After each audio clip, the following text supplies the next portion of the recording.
Bueno, hola chicos, les traigo los famosos videos que les prometí. Este es el primero, o bueno, ustedes los mirarán en el orden que quieran, pero va a ser el primero de toda la parte sensitiva y sensorial. Este habla un poco de las generalidades de los sistemas sensoriales, entonces vamos a ver qué quiero decir con esto. A ver, los sistemas sensoriales son aquellos sistemas que pueden recoger información del medio externo y del medio interno a través de células especializadas, ¿sí? Y son básicamente los responsables de la percepción sensorial de los sentidos que denominamos como sentidos clásicos, o sea, la vista, el olfato, el gusto, la audición, el tacto, ¿sí? También van a traer la información de los movimientos corporales, o sea, de la propiocepción, y también del dolor. Entonces esa información recogida va a ser transmitida hacia el sistema nervioso central. ¿Para qué? Para un mejor procesamiento, para un procesamiento superior de esa información que viene del medio interno, del medio externo, pero que viene de la periferia. Entonces, ¿cómo hacen todo esto? Bueno, gracias a la presencia de estos receptores sensoriales, que son básicamente estructuras, ¿sí?, especializadas que se encargan de recoger esa información de la periferia, ¿sí? Ojo que cuando digo periferia no es solamente algo del medio externo, acuérdense que trae información de la periferia, pero del medio externo y también del medio interno, ¿sí? Bien, estos receptores sensoriales tienen campos receptivos, o sea, se define como campo receptivo a esa área que al ser estimulada activa a ese receptor, ¿sí? Bueno, entonces los receptores se encuentran organizados, ¿sí? Se pueden encontrar organizados en serie, en paralelo o topográficamente. Cuando digo que están organizados en serie, es como les hice en el dibujito ahí. O sea, el aferente primario contacta con una neurona de segundo orden y la neurona de segundo orden con la otra neurona de tercer orden y así sucesivamente, ¿no? O sea, el transporte de esa información va a ser en forma escalonada. Y a medida que esa información sube de escalón, sube también en jerarquía, o sea, el procesamiento se vuelve cada vez más complejo, más fino. Bien, la organización en paralelo, en cambio, me habla de que varios aferentes primarios van a converger sobre una segunda neurona, ¿sí? Y esa segunda neurona luego contactará también con una neurona de tercer orden y así sucesivamente. Es decir, que forman como una especie de red. Y también a medida, por supuesto, que nos vamos acercando a neuronas de segundo o tercer orden, o sea, neuronas, digamos, que aumentan en orden, por así decirlo, también la información se va a tornar más y más compleja. El procesamiento, en realidad, de la información se vuelve más complejo, ¿sí?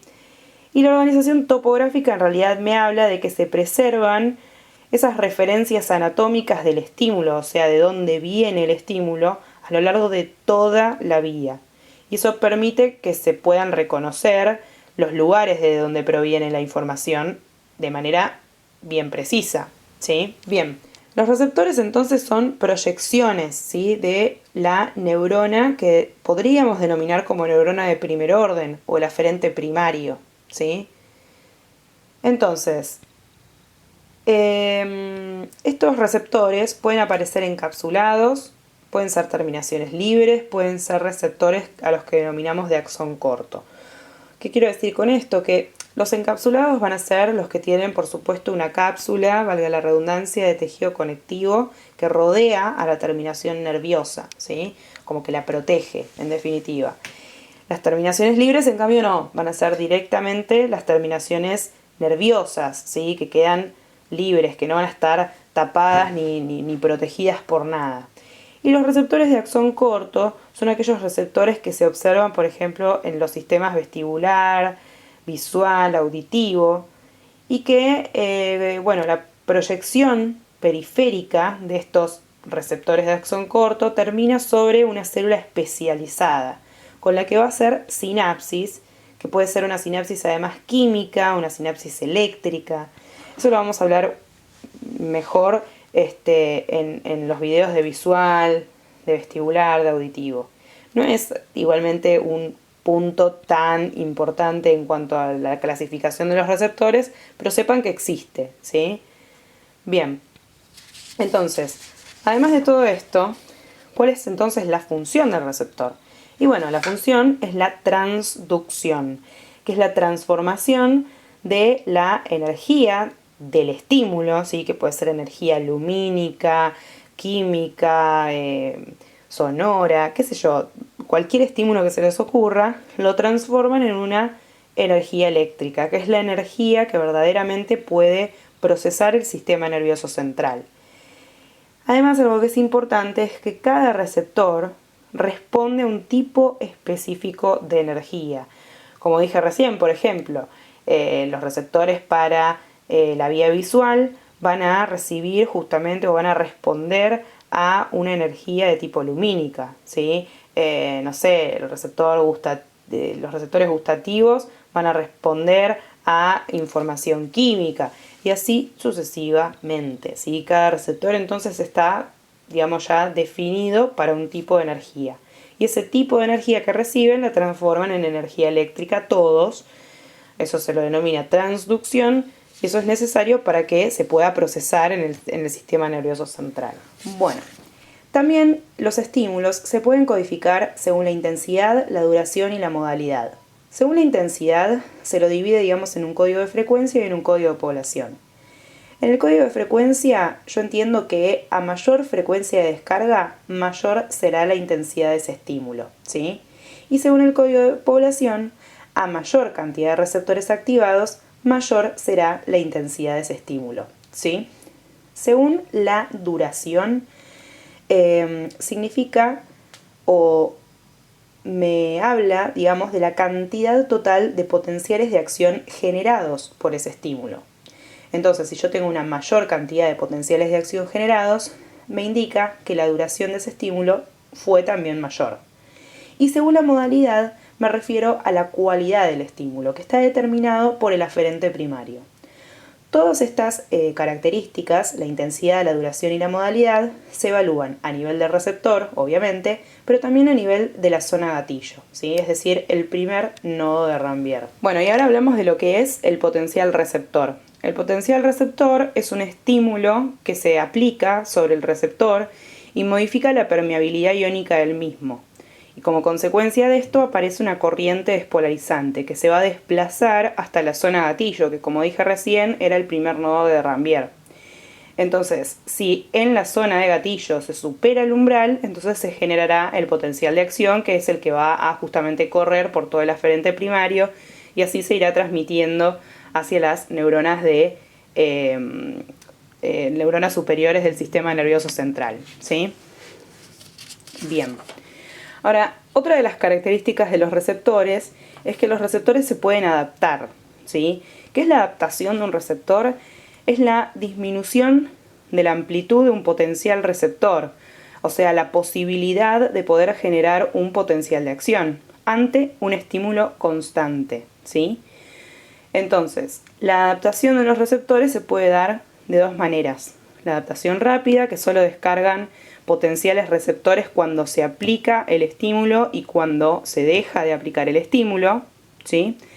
Y los de adaptación lenta, que son los que van a descargar todo el tiempo, durante toda la aplicación del estímulo. El estímulo se aplica y descargan potenciales receptores durante todo el tiempo, ¿sí? Bien.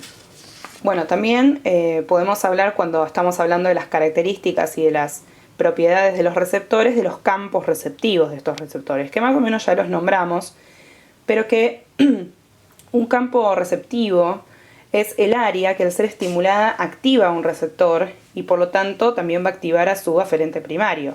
Y se los puede clasificar según su tamaño. Según su tamaño tenemos los receptores chicos y los grandes. Los chicos son los que tienen mayor especificidad, ¿sí? Van a tener una mayor capacidad de localizar el estímulo, una mayor resolución.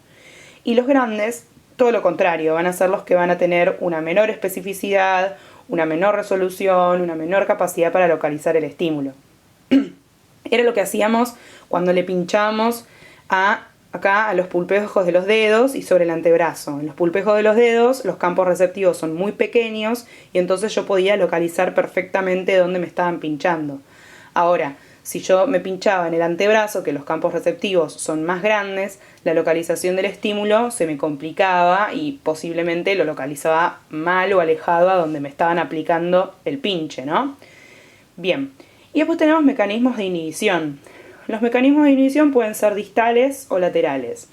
El distal me habla en realidad de un control superior del sistema nervioso central, es decir, va a haber neuronas superiores que van a descender por el cordón posterior de la médula espinal y van a llegar a activar, digamos, o actuar, hacer sinapsis con unas interneuronas inhibitorias que se encuentran en la sustancia gris de la médula espinal y que actúan justamente sobre la entrada de los aferentes primarios. Y todo esto sirve para priorizar un estímulo sobre el otro, ¿sí? O sea, yo puedo estar ingresando a la médula espinal estímulos de diferentes tipos, ¿sí? De calor, dolor, presión, lo que sea, y yo puedo priorizar un estímulo sobre el otro gracias a esta inhibición distal. Ahora, la inhibición lateral en realidad tiene como propósito más que nada aumentar el contraste entre neuronas que están activadas y las que no están activadas o son también poco activadas. Entonces, o sea, para focalizar el estímulo, por ejemplo, ¿no? Entonces, como está el dibujito, yo tengo la neurona que está activada y que va a generar la inhibición lateral sobre las neuronas que fueron poco activadas o no activadas. Entonces yo puedo focalizar el estímulo perfectamente. Otra cosa importante es el fenómeno de divergencia y de convergencia. ¿Qué es el fenómeno de divergencia? El fenómeno de divergencia sucede cuando un aferente primario estimula o hace sinapsis con varias neuronas secundarias, ¿sí? Eso permite justamente la activación de varias neuronas secundarias por un único estímulo. Y el fenómeno de convergencia, en cambio, va a ser al revés, o sea, una neurona secundaria recibe la información de varios aferentes primarios. Y por último, vamos a hablar un poco de qué es la percepción. La percepción, como dice ahí, es un criterio subjetivo, o sea, es una interpretación, es una apreciación de una sensación. Y el umbral de percepción me habla de que sería el estímulo mínimo percibido el 50% de las veces. O sea, depende de múltiples factores este umbral de percepción. Si hay ruido, si no hay ruido, si estamos a oscuras, o sea, esos serían los factores ambientales, pero también dependen de factores psicológicos.